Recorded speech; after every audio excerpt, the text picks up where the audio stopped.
We come to the 16th verse of the second chapter of First Thessalonians. We're going to carry on from verse 17. But let's look at the up to now where we stand. Paul had been writing to the church about how they faced from their own countrymen the same persecution that the Jews faced when they became believers in Judea. Judea is actually in Bethlehem, that area of Bethlehem, and how their own countrymen persecuted them. And they were actually guilty of two kinds of sins. One is to persecute the Christians, and second, to prevent the Christians from from sharing the faith to the Gentiles. Jews are very, very jealous of the Gentiles. They could not stand Gentiles becoming believers. So they stopped the Jews from communicating gospel to Gentiles. And then Paul goes on to say that the wrath of God has come upon them at last. Now, what wrath came upon them, we don't know. It's just that God is displeased with them. And actually, when you persecute, when Christians are persecuted, the Lord is persecuted. This is what the Lord told Saul. A question to Saul. Saul, Saul, why do you persecute me? It's hard for you to kick against the goats. And when you persecute Christian, you persecute Jesus, and it's bad for you because you're going to reap the consequence of their action. That's why God wants us to pray for people who persecute us, because they're hurting themselves. In that context, let's go to 17th verse. 17th verse onwards, Paul writes, "But brothers, when we were torn away from you for a short time, in person, not in thought, out of our intense longing, we made every effort to see you. We wanted to come to you, certainly I, Paul, did again and again, but Satan stopped us." Now, where he says, we were torn away from you, let's not forget, he was there for 3 weeks, often shared it in last 2 sessions. And 3 weeks is too short a time for Paul to have the confirmation that they're strong in the Lord. And he had to be taken away because of persecution. They had to chase him away. He said, we were torn away from you for a short time, in person, not in thought. Now, Paul's ministry was entirely by the love of God. In 2 Corinthians 5:14, he writes, "The love of God compels me. I'm constrained by the love of God." So he loved the people he ministered to. That's why he even preached that he's a servant of the people to whom he ministers to. Servant of the people, loving people, and having been torn away from them after 3 weeks, he's longing to come and meet them and wonder how they are growing, to build them up in the faith. Then he says, but Satan stopped us. Now, the word stop here, we are going to the Greek word for that. Epkopto. Epkopto is the Greek word. It actually means hinders, not stopping, hindering. Epkopto means Satan hindered us. Satan can hinder the plans God's people have. He can't stop completely. He can hinder. And we also read in the Old Testament, in the book of Daniel, chapter 10, 11 to 14, where an angel appears to Daniel and tells Daniel, when Daniel saw the angel in a vision, he got very much scared. And most people get scared when they see angels. And the angel says, don't be afraid. You are highly esteemed. Oh man, you are highly esteemed. Since the first day you set your mind to gain understanding and humbled yourself before God, your prayer was heard. And I have come in response to your prayer, but the prince of Persia hindered. He hindered me for 21 days. He hindered. It's not stopping, hindering. Because ultimately the angel came. But he can delay God's plans. 21 days, he hindered me. But Michael, the chief prince, came to my help. That's what the angel says. Michael, the chief prince. Michael is actually archangel. Chief prince here actually means archangel. There are 2 archangels of God, Michael and Gabriel. Gabriel appeared to Zechariah and also to Mary, archangels. The 3rd archangel, supposedly, was Satan, Lucifer, but then he was banished from heaven. So according to Bible scholar, the three archangels, there might be more, but mentioned in the Bible are only Michael and Gabriel. And Michael came to the help of this angel. After 21 days, angel came with a message to Daniel as to what's going to happen in the future. So Satan can hinder, he can't stop God's plan permanently. Proverbs 21st chapter verse 30 says, Proverbs 21:30, there's no wisdom, no insight, no plan that can succeed against the Lord. Ultimately, God's purpose will be established. Even in the case of Jonah, when God called him to go to Nineveh, he went to Tarshish, attempted to go to Tarshish, but God brought him back. So here Paul says, Satan hindered us, he stopped us, the NIV says, but he actually hindered us, epkopto, and but then he wanted to come again and again. Then he says, verse 19, for what is our hope, our joy, or the crown in which we'll glory in the presence of our Lord Jesus when he comes? Is it not you? Indeed, you are our glory and joy. It's a very significant statement he's making. What is our hope, our joy, our crown in which we glory in the presence of God when he comes? Is it not you? Now, we all know that from this world, when you go to heaven one day, we will not take our possessions, we will not take our money, we will not take our fame, our power, everything we leave behind. Nothing will take with us. All the money and possession we make for ourselves will all perish with this world here. So, what do we take from this world into heaven? Very interestingly, it says, you are our hope, our joy, our crown, in which we'll glory in Jesus when he comes. So the people whom we minister to, whom some way we bless, doesn't necessarily mean they will be preacher and teacher. Please don't think that only preaching and teaching is serving God. When you do the will of God, you're a servant of God. And when you offer yourself to God as a servant, you love him. Two ways of showing your love for God. One is to obey him, obey his teachings. John 14:23. If anyone loves me, he will obey my teaching. Second is to feed his people, to take care of his people. This is what he told Peter. You love me more than these, Simon, son of John? You know I love you, Lord. Feed my lambs. 21st chapter of John from verse 15. So if we love God, we'll be obeying him and we'll be taking care of God's people. Serving God is also to serve people.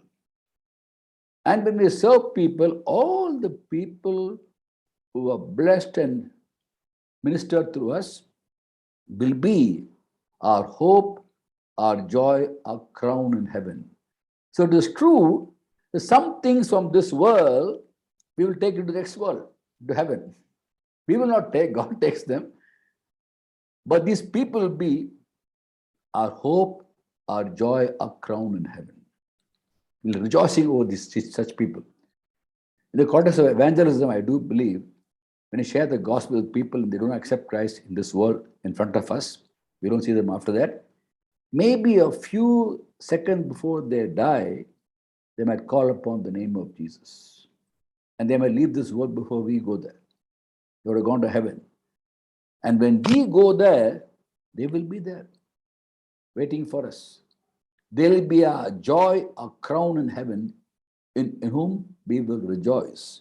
So it is true that these people will be our joy, our crown in heaven. So we take something from this world into the next world. Not money, not possessions, but people.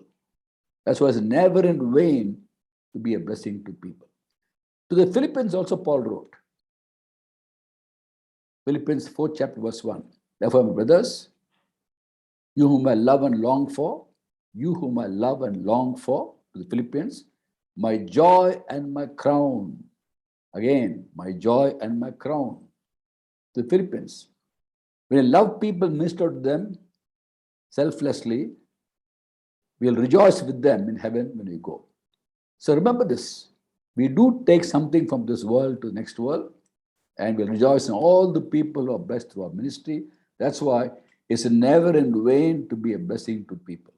So these two verses, First Thessalonians 2nd chapter 19-20 and Philippians chapter 4 verse 1, both talk about how people whom are blessed through our ministry will be our joy, our hope, our crown in heaven. Therefore, let's keep on serving God. Labor on the Lord is never in vain.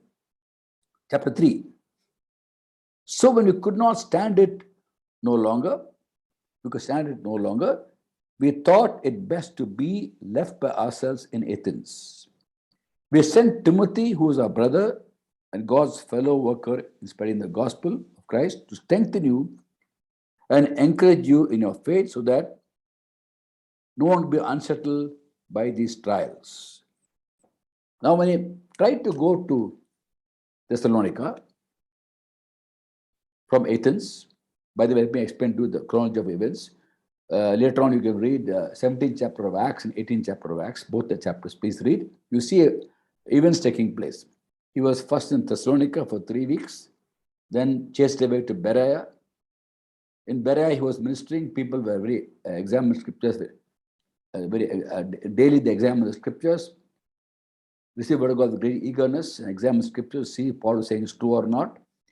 When he was in Thessalonica, some Jews were persuaded to believe in Jesus, and many God-fearing Gentiles.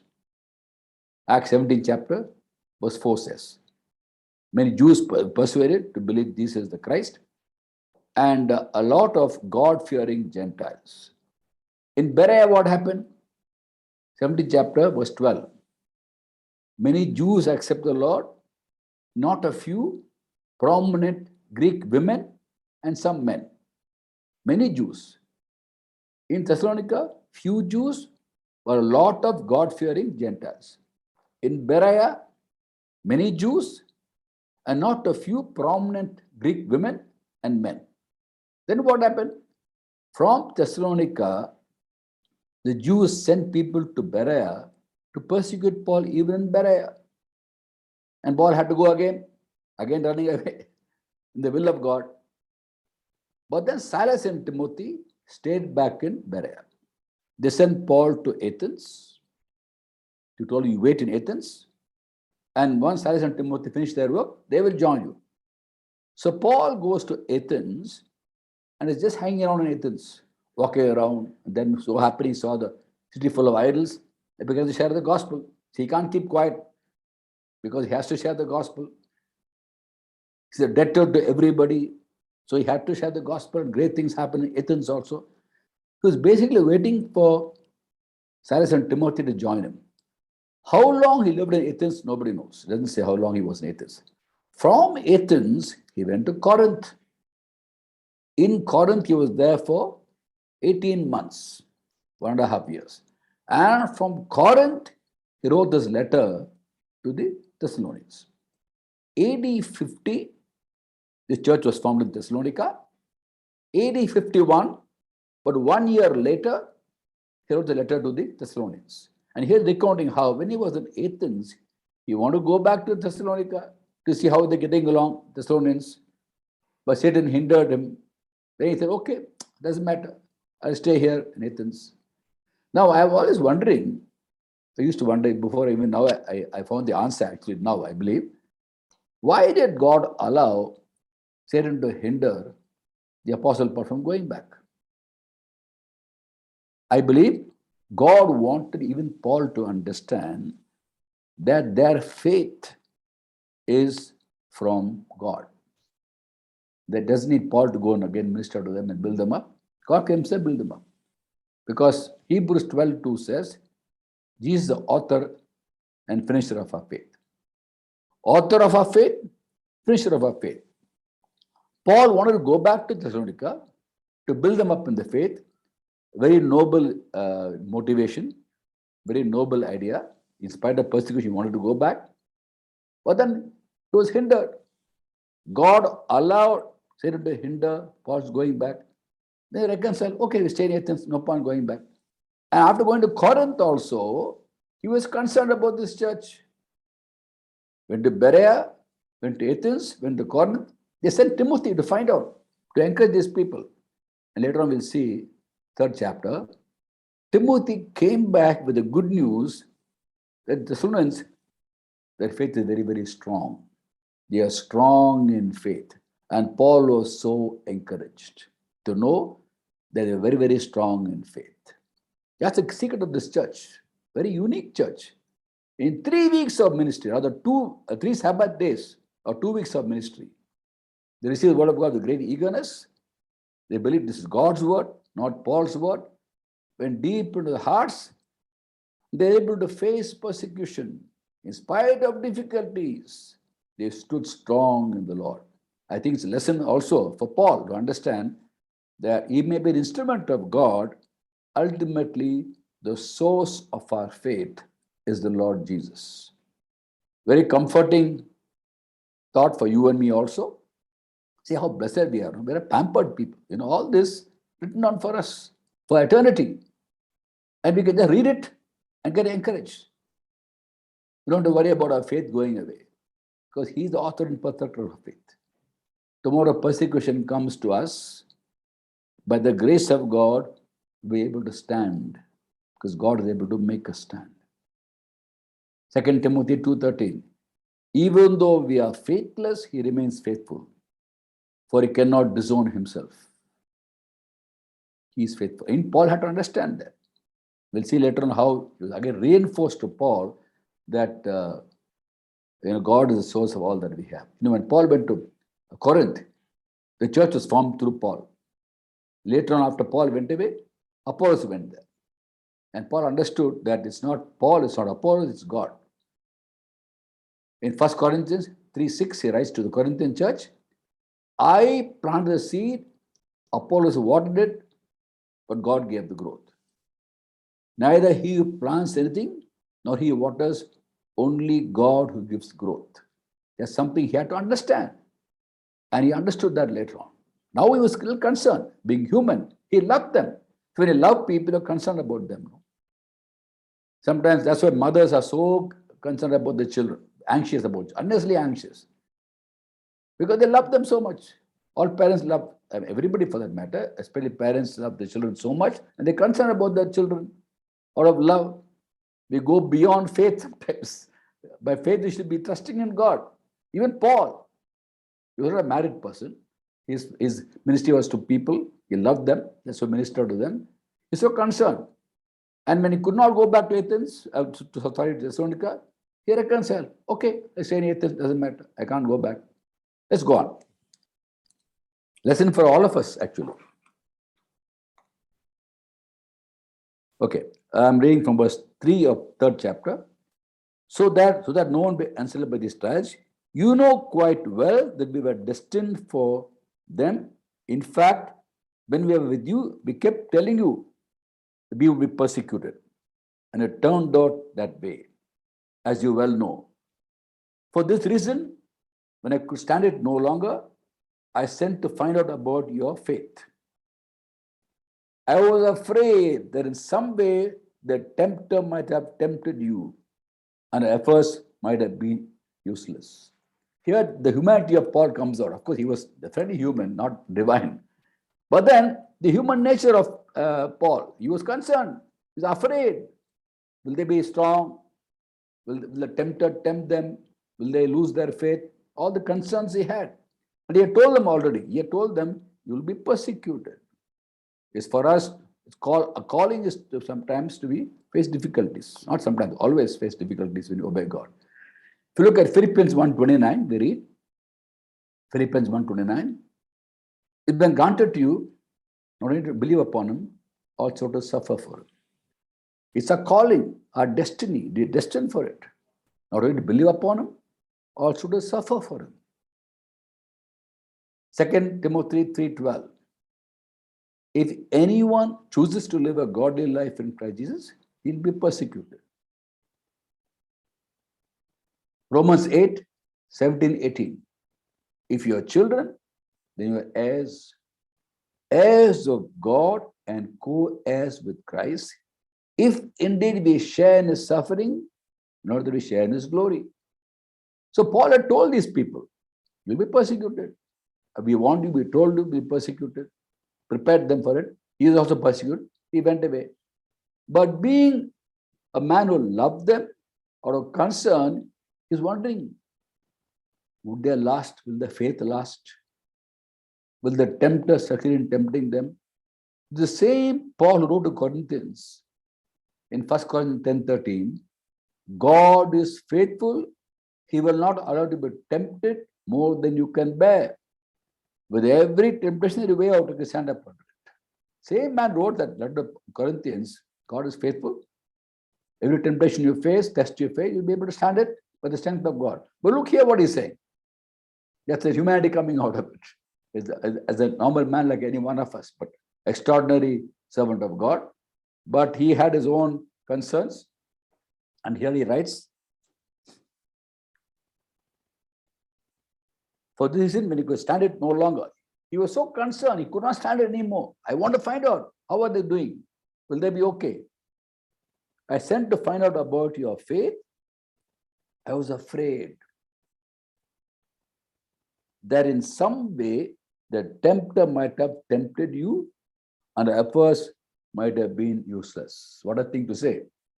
Same man wrote Corinthians, labor on the Lord is not in vain, by the Spirit of God. But here, oh, is it useless what I did? Are they strong? How wonderful God is. He reassured Paul to the coming of Timothy. Timothy was sent to Thessalonica to find out and encourage these people. He came back with a message that the church is very, very strong. He said, the tempter might have tempted you. I'm concerned about that. The tempter is the devil. And the word temptation, I often share this with you in various meetings. The word temptation and test both mean the same. The Greek word is pyrasmos. Pyrasmos basically means test or temptation. And the temptation comes to us, the tempter is the devil. God never tempt us. In James chapter 1, 13 to 15, James writes, when tempted, no one should say God is tempting me. For God cannot be tempted by evil, not to tempt anyone. Each one is tempted when by his own evil desire, he's dragged away and enticed. Enticed. Who entices? The devil entices us. He entices us by showing us the things of this world to attract us to the world. That's what he does. He's a tempter. And here he says, I'm afraid the tempter might have tempted you and or testing. Here is testing actually, testing of their faith. And all efforts might have been useless. That doubt he had, the concern he had. But how faithful God is. Knowing the heart of Paul, genuine man, who loved the people he ministered to, God consoled Paul. With Timothy coming back and saying, oh, they're very strong in the Lord, these people. And as found next few verses we read. Verse 6. But Timothy has just now come to us from you and has brought good news about your faith and love. He has told us that you always have pleasant memories of us and you long to see us just as we also long to see you. Therefore, brothers, in all our distress and persecution, we were encouraged about you because of your faith. See how wonderful God is. He doesn't rebuke Paul for doubting his own teaching. Paul only said, no, that we have tested, God will give you strength. But here is concern, will our efforts be in vain? Would the tempter have tempted them? And God saw Paul's heart. And he ensured that Paul was encouraged by the coming of Timothy and saying, these people are strong in the Lord. How much is encouraged? He was also been distressed.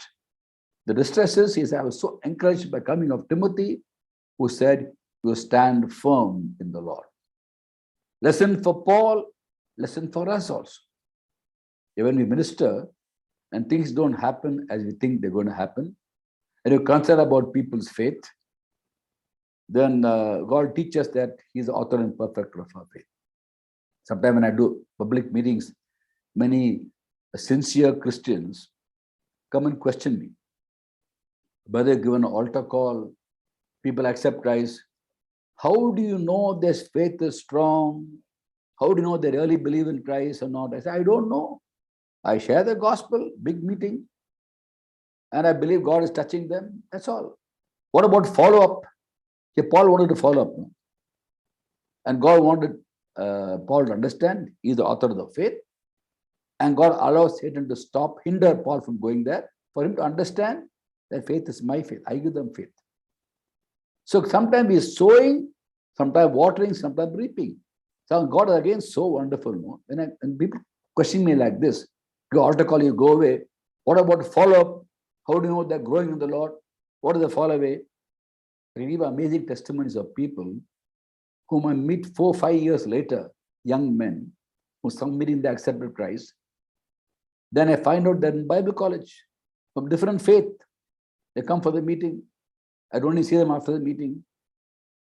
And then later on, I see them in Bible college and attending Bible courses. And God taught me that I am only an instrument. It's God's doing. So don't worry about follow-up.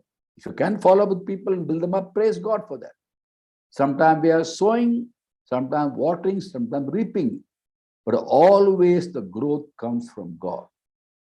He's the author and perfecter of our faith. Even the Apostle Paul wondered about the faith of the Thessalonians. But then Timothy brought the good news. They are strong in the Lord. In the difficult situation, Paul was so encouraged by the good news he got that this church, there's 3 Sabbath days of ministry. And the message he gave was that the Christ must suffer and be raised to life. This Jesus is the Christ. That's the message. 17th chapter of Acts, verse 4. 3 Sabbath days he spoke. Because Christ has to suffer and be raised from the dead. And Jesus is the Christ. Simple message. Some Jews accepted, many God-fearing Gentiles, and they believed it as God's word, and the faith began to grow in the Lord. So much so even the person who shared the word of God began to doubt about their faith. The Lord confirmed to Paul, I am the author and perfecter of their faith. Maybe next time I share with you 2 testimonies I'll share about how God confirms after how he is the author of a faith of people.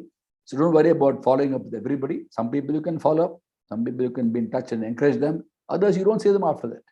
Many people have ministered and accepted Christ. Don't see them after that. I believe I'll see them in heaven. I mean, you begin to kind of doubt when people put doubts in your mind about what about their faith? How do you know they're strong in the Lord? It's not for me to know. It's for God to know. He knows those who are his. And God has amazing grace. He brings back memories of those people. And in fact, messages come about how these people are strong in the Lord. I remember one thing, 1 minute will take. One person got delivered from demons in a house in Munirika many years back.